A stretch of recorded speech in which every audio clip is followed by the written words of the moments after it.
Batting, Achuzat Bait, and Neve Tzedek, the oldest neighborhoods of Tel Aviv. We're going to drive alongside them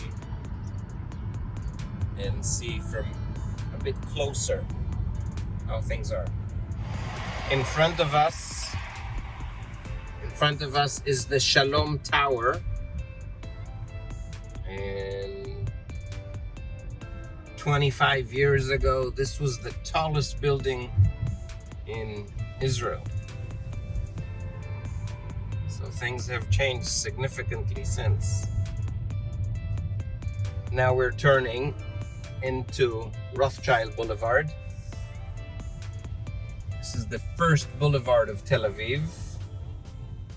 To our left is the Haganah Museum, one of the clandestine military movements prior to the establishment of the state. And this is Allenby Street that we're crossing, named after General Allenby that headed the British Army that beat the Turks and ended World War I in 1917. Coming up on the left is Max Brenner Chocolatier. And Max Brenner is a world famous chocolatier, originally from Israel, actually from the town where I live, Kfar Saba. Tel Aviv is referred to as the White City, and that is because of the Bauhaus style, which is an architectural style from 1930s, 40s in Europe. It's with all the protruding balconies, and only in Tel Aviv there are more than 2,400 of these structures, mostly in very, very good condition. And so Tel Aviv is a World Heritage Site by UNESCO, and it is called the White City. Here you can see the statue of the people talking in the balcony, very much like it used to be in the good old days of Tel Aviv.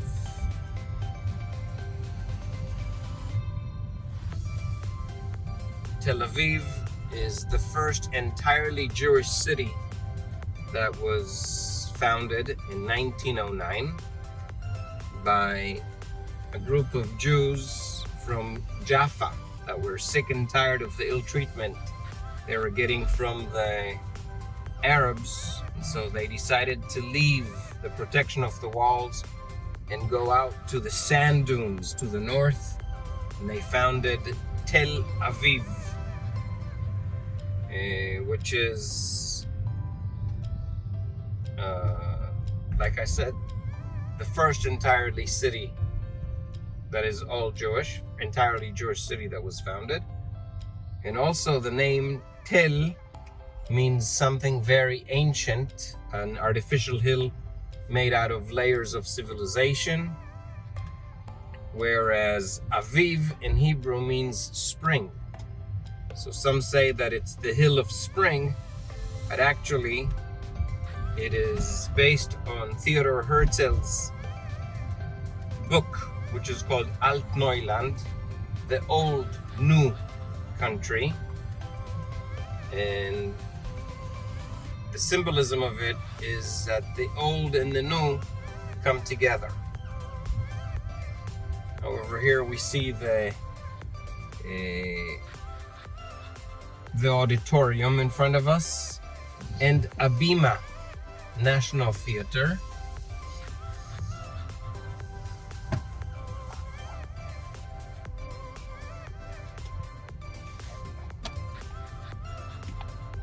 And you can see Tel Aviv is very green, lots of trees, lots of vegetation, and lots of young people living in the city and out in the streets in spite of the pandemic and so on. And now we're going to be turning off into Dizengoff Street, named after Meir Dizengoff, that used to be the first mayor of Tel Aviv.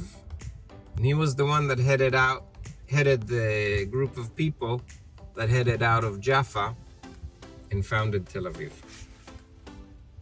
Now it's interesting because he was mayor, and he had a mayor called Meira. And coming up is Dizengoff Square with a statue by Agam in the center.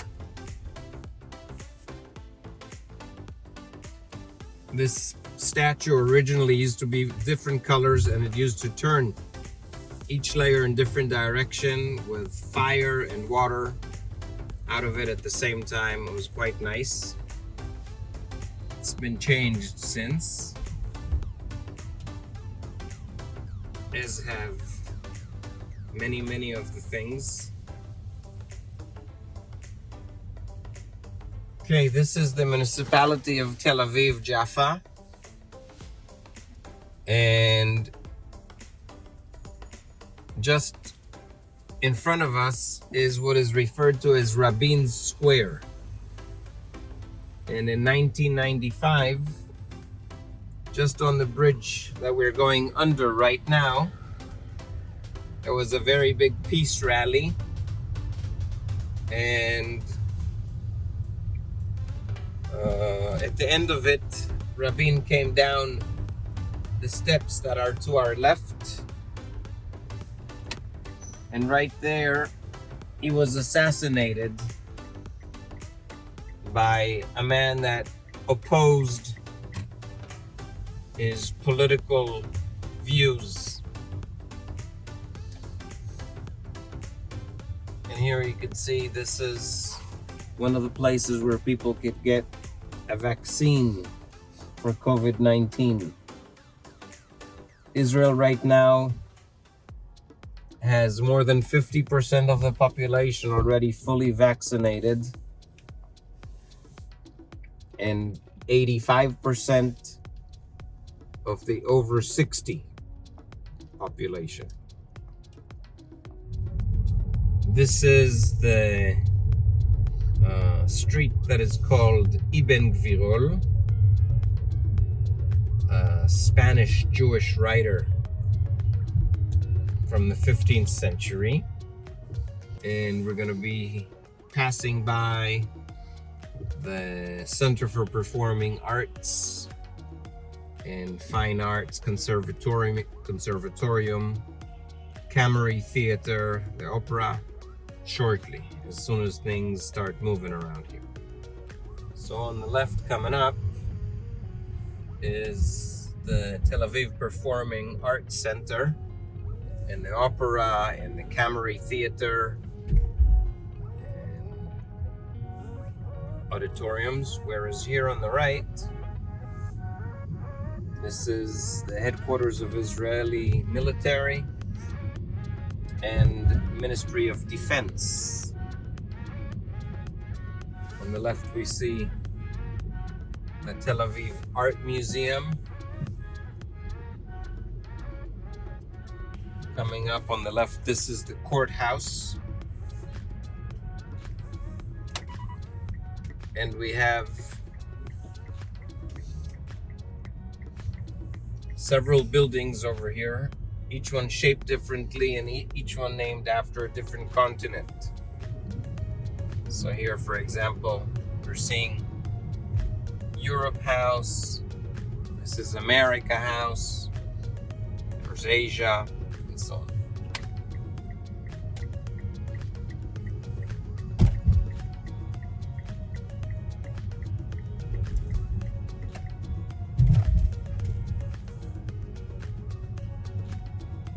The cluster of tall buildings in front of us, that's the world's largest diamond exchange. I don't know if you know it, but Israel is #1 in the world in the export of diamonds. and all that without having a single diamond mine in the country. So here is the helipad, the top of the Israeli Ministry of Defense. And in front we have a federal building. And on the left we have Azrieli Shopping Center, which is one common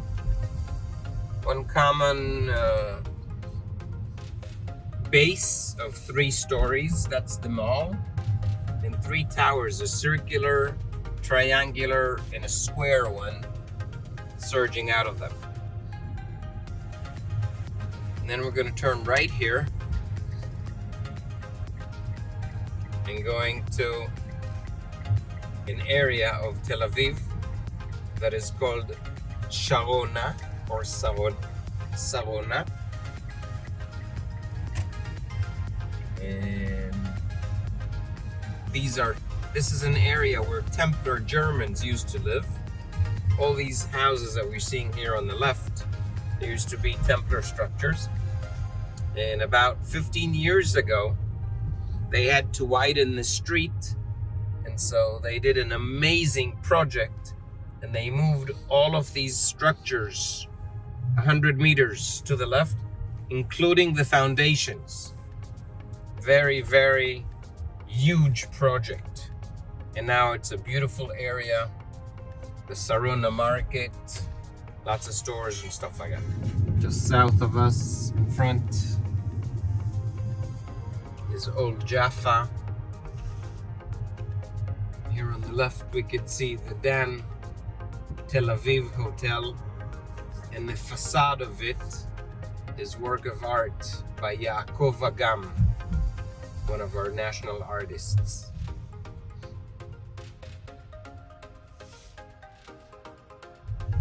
This building on the left that is being worked on and reinforced, this used to be the American Embassy, which has been moved to the US, to Jerusalem, and now this is like a secondary embassy. Consulate Plus.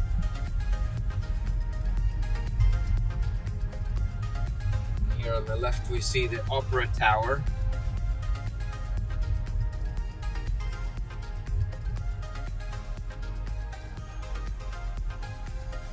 The David Intercontinental Hotel, followed by the Dan Panorama.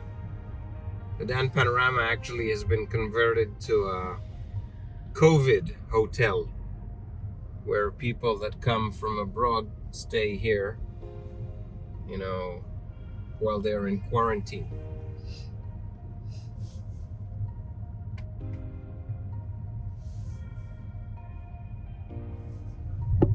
This is the Etzel, the Irgun Museum, which was headed by Menachem Begin, and they blew up the King David Hotel in Jerusalem in 1946, and Menachem Begin jumped up to the #1 spot in the most wanted of the British.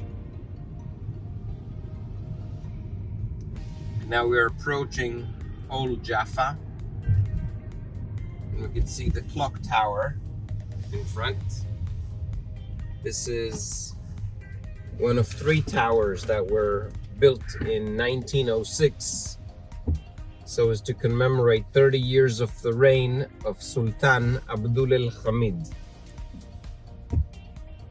Of the 3, this is the only one that is standing and fully in use. There was one close to Jaffa Gate in Jerusalem, which was torn down, and the 3rd one is in Akko.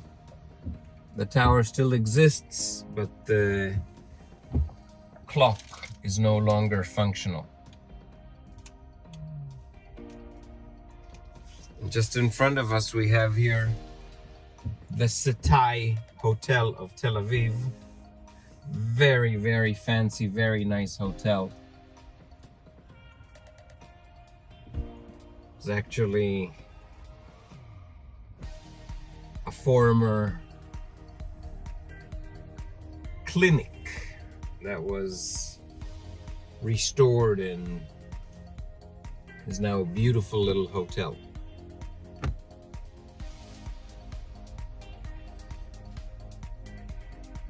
You can see some of the traffic of Tel Aviv.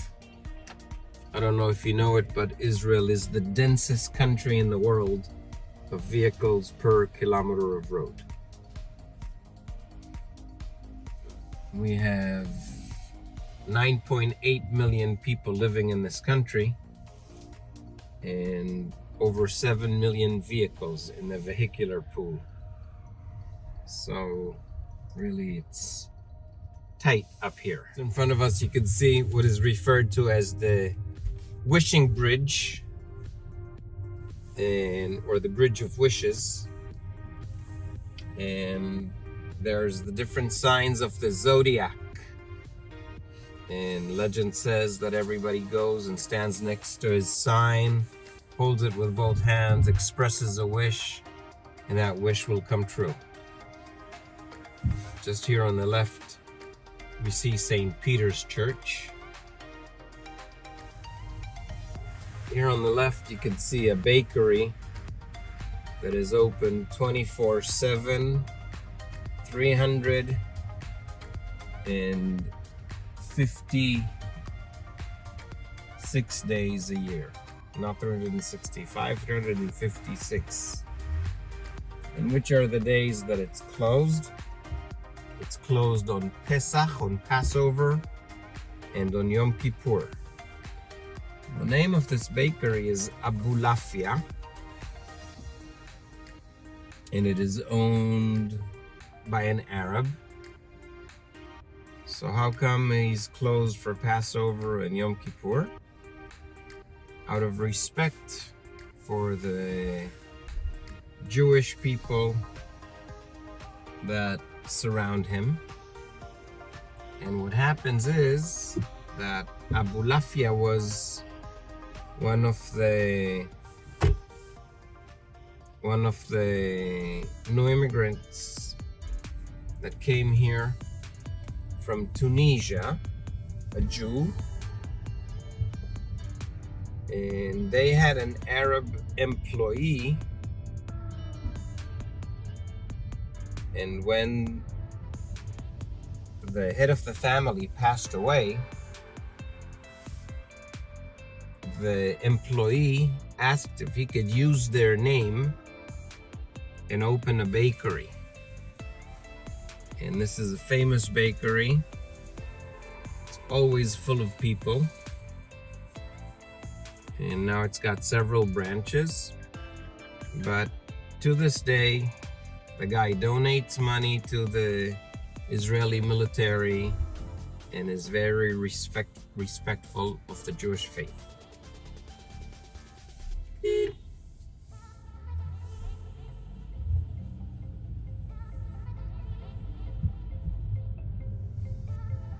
Okay, now this is Japhet Street, like one of the sons of Noah, and Yafo is named after him. And here on the left coming up is a school that is called Tabitha School.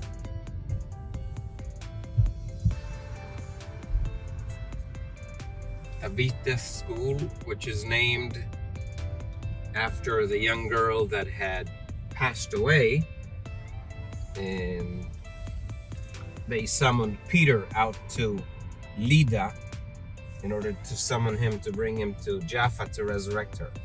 And that's in Acts of the Apostles 9, Acts 9. And here we are driving through Old Jaffa. You can see to our right the whale by Ilana Gul. And Old Jaffa is awesome because it was all renovated and built up, very fancy.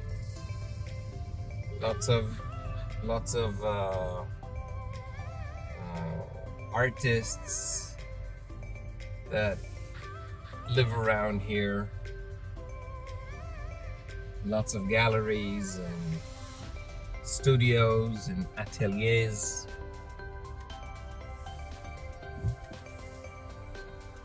And very posh looking. Say hi to Napoleon here on the left. You gotta come on a real comprehensive tour of Jaffa in order to see all those places that we're driving through. But it's fun and well worth your time.